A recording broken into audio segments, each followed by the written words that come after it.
Senhor. Amém. Deus seja louvado por mais esta noite tão memorável, tão abençoada de aqui estarmos.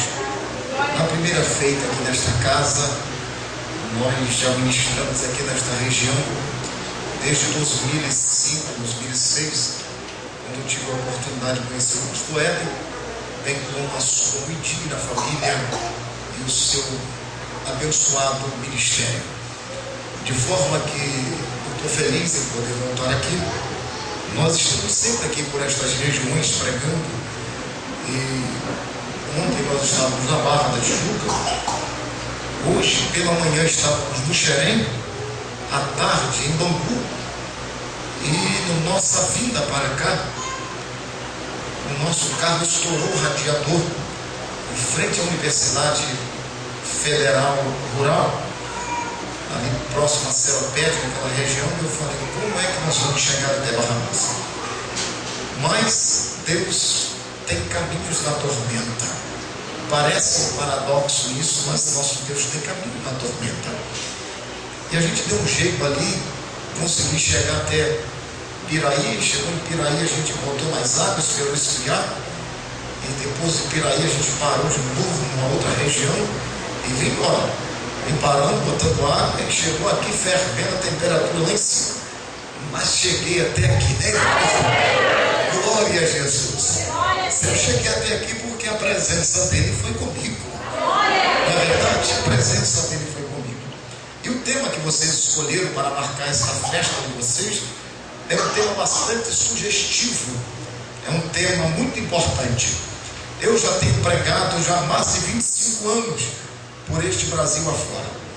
E várias vezes já li sobre este tema, né? Mas vocês escolheram um tema atual, um tema maravilhoso. Primeiro, Moisés fala sobre a presença do Senhor.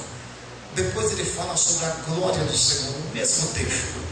Coisa interessante, né? Se der tempo, a gente vai tentar fazer a fusão das duas coisas. Mas se não der, a gente fala em uma hoje e amanhã a gente fala na outra, tá bom?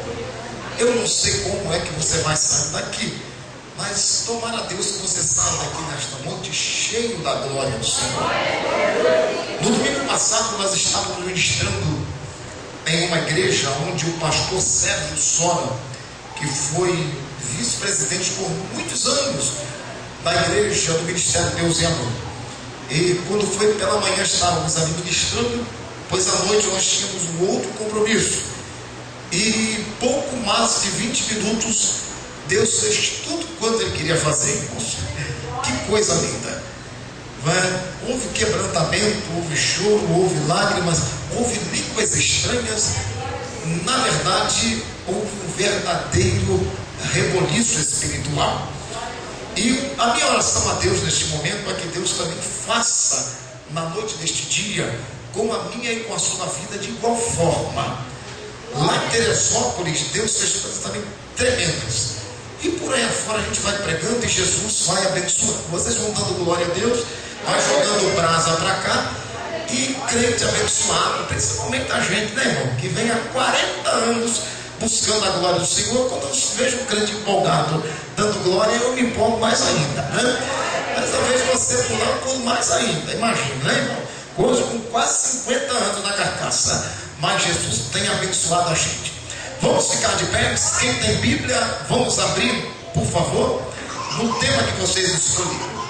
Êxodo 33, no versículo de número 15 e no versículo de número 18. Êxodo 33, o verso 15 e o verso 18, para nós não esquecermos. Diz assim a minha Bíblia e a sua também: se a tua presença não for ou não vai conosco, não nos faça subir deste lugar. Aí ele vem dizendo mais, ainda no 17: disse o Senhor a Moisés: farei também isto que disseste, porque achaste graça aos meus olhos, e eu te conheço pelo teu. Eu te conheço pelo teu. Então ele disse: ele aqui é Moisés: rogo-te ou peço-te que me mostres a tua glória. Maravilha. Tome assento, meus queridos irmãos, por favor. Uma oração de atrevimento espiritual, que eu acredito assim que Moisés fez ao Deus dos céus.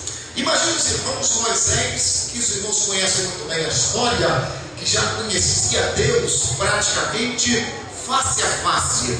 A Bíblia diz que não teve homem na terra semelhante a Moisés, que conversara com Deus face a face, como um homem conversa com seu amigo. Tamanha era a intimidade de Moisés para com Deus. Imagina os irmãos, hoje, para se conversar com o prefeito desta cidade, é preciso marcar uma audiência com o seu secretariado, e o seu secretariado vai ver quanto é que ele tem uma vaga na agenda para poder lhe ouvir 15, no máximo 30 minutos. Imagine um homem mortal que come feijão e arroz igual eu e você. E para se chegar a este homem é preciso uma série de protocolos para que possamos falar com o prefeito que governa esta cidade. Agora, para se falar com Deus Todo-Poderoso, aquele que a Bíblia diz que os céus dos céus não podem contê-lo, imagine você, pense comigo, que o Deus que eu sirvo, o Deus que você serve, ele é tão grande, mas tão maravilhoso, que com a sua mão direita ele segura o globo da terra, e com a sua mão esquerda ele segura uma criança recém-nascida, e as duas coisas para ele são a mesma. Aleluia. Imagine os senhores que o Deus que eu prego, o Deus dessa igreja, ele é tão poderoso que o seu trono está lá no céu e os seus pés estão aqui na terra. Imagina, senhores, que o céu, ou por que não dizer, a terra, ela possui 510 milhões de quilômetros quadrados, ela possui 6 mares, possui praticamente 4 oceanos. Imagine que temos praticamente 100 bilhões de estrelas em toda a galáxia, e Deus chama cada uma pelo seu nome e pesa elas com a sua mão. Imagina, senhores, que para a gente descer essa serrinha aqui chamada Serra das Araras, que tem praticamente 6 quilômetros, a gente tem que descer com o freio do carro pressionado, e muitos acontecimentos de acidente acontecem ali. Agora imagine os senhores, deixa o som conforme estava, meu filho, porque senão eu vou gritar mais ainda. Deixa aquele jeitinho que estava, é isso, você é gente boa. Aí, ajuda o pregador aqui, aleluia. Um dia você vai estar pregando também, você vai ver o quanto é bom ter um retorno aqui para o pregador. Você é gente boa, muito obrigado. Imagine, senhores, esta montanha deve pesar milhares e milhares de quilos. Agora imagine todas as montanhas do mundo. A Bíblia diz que Deus pesa ela com balança de precisão. O que é balança de precisão, pastor Rangel? É aquela balancinha miudinha que pesa ouro em pó. Deus pesa esses montes todinho aí, essas montanhas das Araras daqui, pega a Cordilheira dos Andes, pesa o Himalaia, pesa as serras de Friburgo, Teresópolis, pesa balança de precisão. Imagine que esse céu que você vê azul aí é 7 vezes maior do que a terra. Acima dele tem um outro segundo céu que é 7 vezes maior do que o primeiro, e acima do segundo está o primeiro, que é 7 vezes maior do que o que você vê ainda. Imagine o tamanho do nosso Deus. E o Isaías, quando teve uma visão do nosso Deus, ele ficou tão perplexo que ele diz assim: no ano que morreu meu primo Zias, eu vi o Senhor sentado no alto e sublime trono, e a arma dos seus vestidos enchia todo o templo. Os serafins estavam diante dele, cada um cobria os seus rostos, cada um com os seus rostos, com as suas asas de voavam. Tinham 6 asas, com 2 cobriam o seu rosto em sinal de humilhação, com 2 cobriam os seus pés em sinal de reverência, e com 2 voavam. E eles clamam de dia em dia, porque no céu não tem noite, meus senhores. Noite só existe aqui no planeta planeta Terra. Se agora é noite aqui no Japão é dia, mas no céu é sempre e sempre. No céu não tem noite. Aleluia. Aí Isaías disse que viu o Senhor lá em cima, e a visão foi aumentando, tomando uma proporção, e a aba do vestido de Deus enchia todo o templo. Este é o tamanho do nosso Deus. Se você perguntar, pastor Rangel, o senhor tem dinheiro? Eu digo para tu, não tem não, meu filho. Mas como é que o senhor está me falando um Deus tão grande? Mas o Deus que eu prego é tão grande que nem de dinheiro ele precisa. Porque quando ele precisa de dinheiro, ele falou para Pedro assim: vai ali no mar da Galileia, pega o primeiro peixe que tu pegar, Pedro, abre a boquinha dele e paga a minha dívida e a sua também. Porque todo o dinheiro da terra pertence ao nosso Deus. Se você falar comigo, pastor Rangel, eu estou enrolado na justiça, eu estou até aqui, pastor, mas eu ouvi os adolescentes cantando aqui que o meu advogado ele é fiel. Aleluia, nós temos um advogado. Se você está enfermo, não se preocupe com o diagnóstico que o médico te deu ali no UPA, porque hoje, antes de eu terminar de pregar, o meu Deus vai te tocar e você vai sair daqui curado. Não te preocupa. Se você está todo completamente pedindo para os dos deuses aí, né? Parece que tem um Deus aí no dia 12 de outubro, que parece que saltam ele lá, e ele vem descendo o leite do Paraíba, que agora eu esqueci o nome dele, deixa pra lá, né? Mas se está precisando de uma outra vitória, é um outro Deus também, que agora ele gosta de doce, parece que é o dia 27 de setembro, são dois irmãozinhos, né? O Big Brother, eu também esqueci o nome dele agora, também deixa pra lá. Mas se precisa de uma proteção, de um guerreiro forte, aí tem um que anda montado num cavalo, que eu também agora esqueci o nome dele, deixa pra lá também.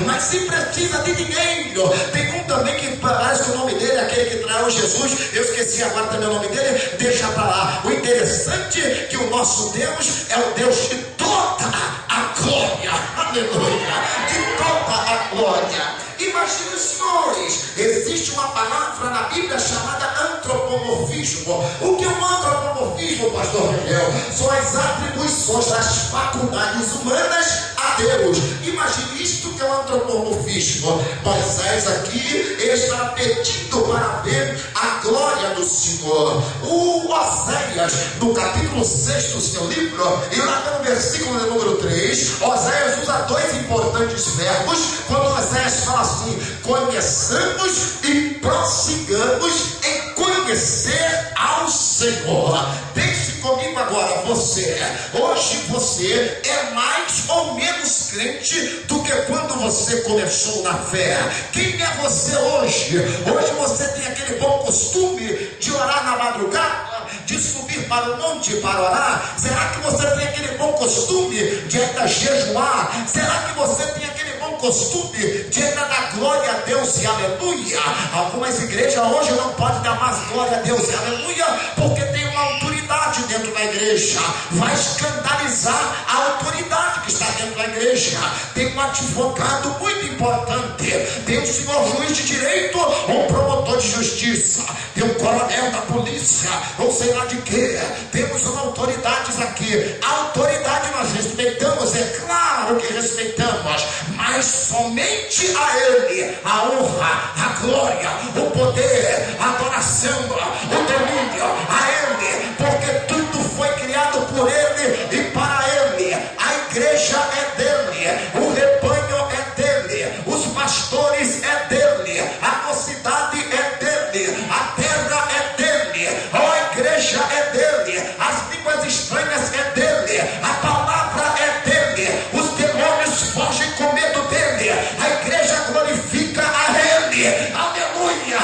Quem está enfermo, dê glória a Ele, porque hoje a enfermidade não pertence ao seu corpo, pois a Bíblia diz, e São Paulo escreveu em Coríntios capítulo 15 e no verso 27, porque todas as coisas Ele sujeitou debaixo dos seus pés. O que é que está te perturbando hoje? Pastor, tem uma dor aqui, um bico de papagaio, um bico de pato, um bico de grosso. Hoje todos esses bicos serão queimados pelo poder da glória do Senhor. Pastor, estou com um problema sério, a macumbeira na minha sua, botou o nome do bico do urubu debaixo de uma guitarra, farofa amarela, bateu a tabaco e uma pombagira e pediu a benção branca rua.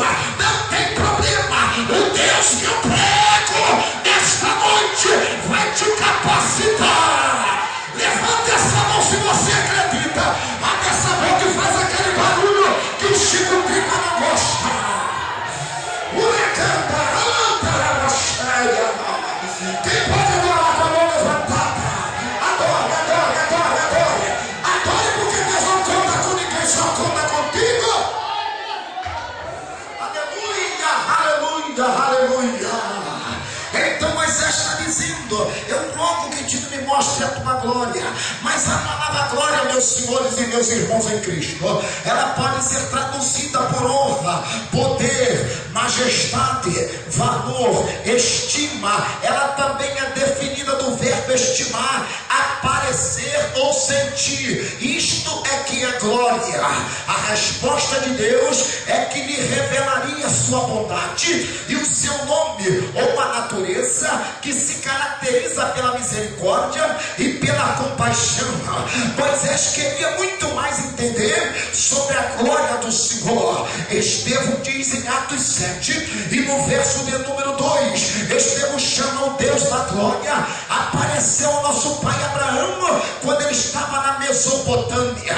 Imagine, dá uma paradinha e pense comigo. Abraão, que era o prefeito da cidade, Abraão que tinha uma funilaria onde fazia pseudos deuses no pequeno, como Marduk, como outros deuses daquela região. E Abraão riquíssimo, mas Abraão tinha um problema sério.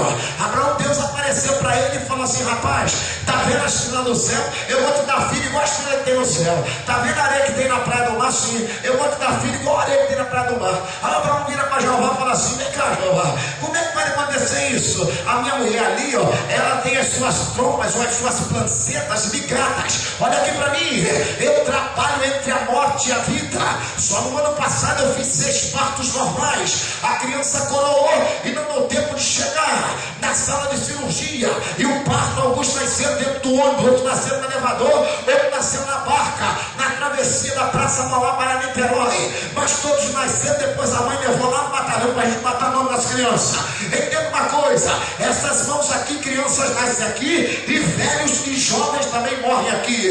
Entenda uma coisa, Abraão não tinha condição de ser pai, pois Sara era estéril. Sara não tinha possibilidade alguma de ter mãe ou de ser mãe. E tudo que uma mulher quer, e tudo que uma senhora, uma jovem senhora deseja após o seu casamento, é abraçar um filho. Um filho traz alegria para o lar, um filho traz alegria para a mamãe e para o papai. O filho é herança do Senhor. E a Sara não tinha condições daquilo. Aí uma vez já apareceu para ele e chegou na casa dele, os 3 anos.